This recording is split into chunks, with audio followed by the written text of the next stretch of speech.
बच्चों, पिछले वीडियो में हमने जाना कि भारतीय राजनीति में नए बदलाव आए 1990 के दशक में।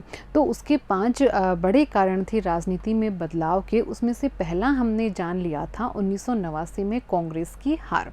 उसके बाद में कांग्रेस कभी भी बहुमत प्राप्त नहीं कर पाई थी। हालांकि बहुत समय तक उसने अन्य पार्टियों की तुलना में, अन्य दलों की तुलना में ज़्यादा वक्त तक शासन किया था।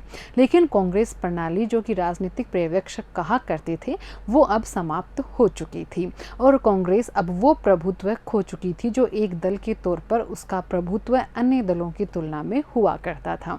अब हम जानेंगे दूसरे बदलाव, दूसरे कारण के बारे में, जो था हमारा मंडल आयोग।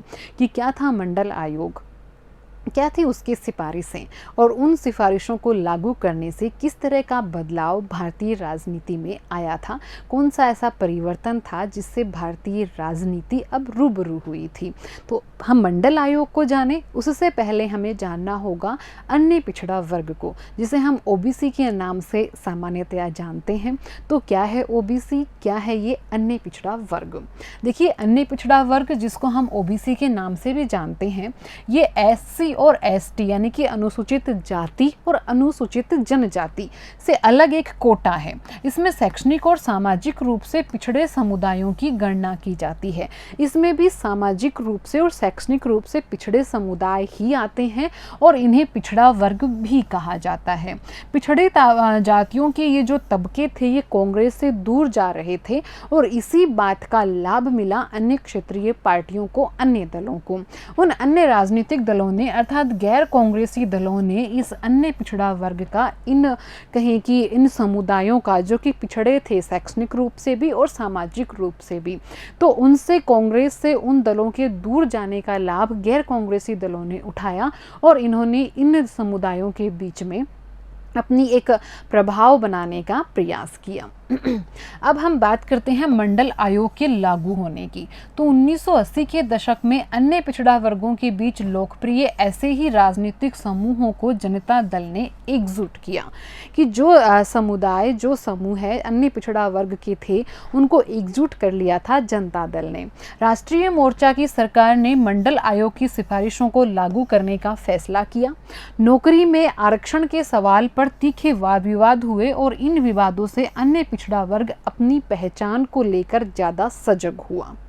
इस दौर में ऐसी अनेक जातियां आगे आई जिन्होंने रोजगार और शिक्षा के क्षेत्र में अन्य पिछड़ा वर्ग को बेहतर अवसर उपलब्ध करवाने की मांग की। अर्थात ये जो पिछड़े वर्ग थे, इनको राजनीतिक दलों ने एक किया और इस एकजुटता से, और जो आरक्षण के लिए उनकी मांग उठी और उस मांग का विरोध हुआ, इस पर ये वर्ग, ये जो अन्य पिछड़ा वर्ग था, ये समुदाय था, ये स्वयं भी जागृत हुआ, ये स्वयं भी सजग हुआ। इन दलों का कहना था कि भारतीय समाज में अन्य पिछड़ा वर्ग का एक बहुत बड़ा हिस्सा है और इसे देखते हुए अन्य पिछड़े वर्ग का शासन में समुचित प्रतिनिधित्व और सत्ता में समुचित मौजूदगी तय करना एक लोकतांत्रिक कदम होगा। अर्थात इनको आरक्षण देने के मसले पर बहुत सारे समूह इसके पक्ष में थे, बहुत सारे समूह इसके विपक्ष में थे। एक बहुत बड़ी सरगर्मी, एक बहुत बड़ा बहस का मुद्दा भारतीय राजनीति के सामने था। मंडल आयोग पर हम चर्चा कर लेते हैं कि मंडल आयोग क्या है। हम सभी जानते हैं 1977 से 1979 में जनता पार्टी की सरकार बनी थी। पिछले चैप्टर्स में हमने इस बारे में जाना था और इस सरकार के समय उत्तर भारत में पिछड़े वर्ग के आरक्षण के लिए राष्ट्रीय स्तर पर मजबूती से आवाज उठाई गई थी। बिहार के तत्कालीन मुख्यमंत्री कर्पूरी ठाकर इस दिशा में अग्रणी थे। उनकी सरकार ने बिहार में ओबीसी को आरक्षण देने के लिए एक नई नीति लागू कर दी थी। तो इसलिए केंद्र सरकार ने भी 1978 में एक आयोग बैठाया था।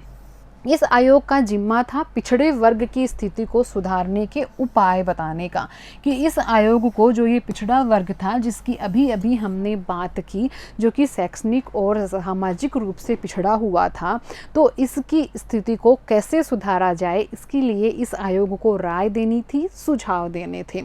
इस आयोग के अध्यक्ष बिंदेश्वरी प्रसाद मंडल थे, तो उन्हीं के नाम से ये आयोग मंडल आयोग के नाम से पहचाना गया, जाना माना गया।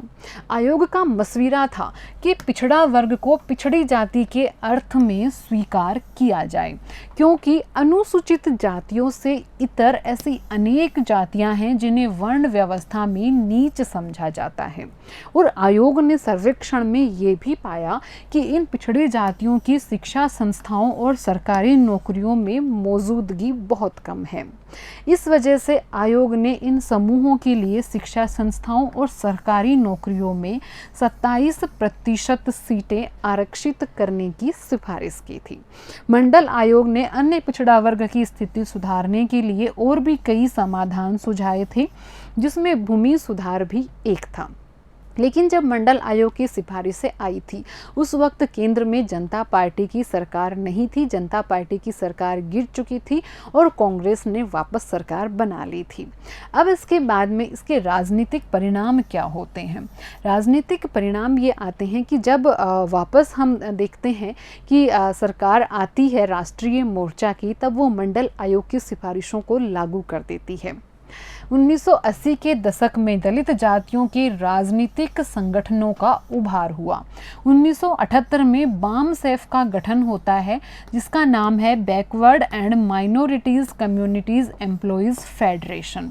इस संगठन ने बहुजन की राजनीतिक सत्ता की तरफदारी की और बहुजन में अनुसूचित जाति, अनुसूचित जनजाति, ओबीसी और अल्पसंख्यक, इन सभी को शामिल किया गया था। और ये जो बामसेफ है, बाद में आने वाले वक्त में इसका विकास हो गया दलित शोषित समाज और संघर्ष समिति में, और उसके बाद में ये बदली बहुजन समाज पार्टी के रूप में। बसपा को 1989 और 1991 के चुनाव में उत्तर प्रदेश में सफलता मिली और ये भारत के इतिहास में पहला मौका था जब किसी राजनीतिक दल ने दलित मतदाताओं के समर्थन के बूते ऐसी राजनीतिक सफलता प्राप्त की थी। अर्थात अब एक पिछड़े वर्ग के आरक्षण के आधार पर, दलित वर्ग के आधार पर राजनीतिक लामबंदी होनी शुरू हो गई थी। तो देखा हमने मंडल आयोग के बारे में, उसकी सिफारिशों के बारे में, और उसकी सिफारिशें जब लागू की गई सरकार के द्वारा, तो इन सब बातों का मुद्दा, इन सब बातों की बहस, इन सब बातों की सरगर्मी हमारे देश की राजनीति पर उभर कर आई। और इसी के बलबूते एक नई पार्टी का उदय हुआ, एक बहुत बड़ी पार्टी के रूप में, जिसने पहचान बनाई और साथ ही राज्यों की राजनीति में इसने भरपूर सफलता भी प्राप्त की। अब लेते हैं प्रश्न संख्या 1, मंडल आयोग क्या था और इसकी मुख्य सिफारिशें क्या थी? बहुत आसानी से आप इसका आंसर कर पाएंगे। बहुत अच्छे से हमने इस बारे में पढ़ा है। क्या था मंडल आयोग, किसने मंडल आयोग का गठन किया था और क्या इसने सिफारिशें की थी? बामसेफ क्या है और इसका गठन कब हुआ था? साथ ही बसपा का गठन और उत्तर प्रदेश में मिली इस पार्टी को भारतीय राजनीति में और कैसे महत्वपूर्ण हो जाती है कि जो बसपा थी, किस तरह से इसका गठन हुआ है और उत्तर प्रदेश में इस पार्टी को भरपूर सफलता मिली। इसका भारतीय राजनीति के दृष्टिकोण से आप क्या प्रभाव मानते हैं कि भारतीय राजनीति पर इस दल की सफलता का क्या प्रभाव पड़ा होगा? धन्यवाद।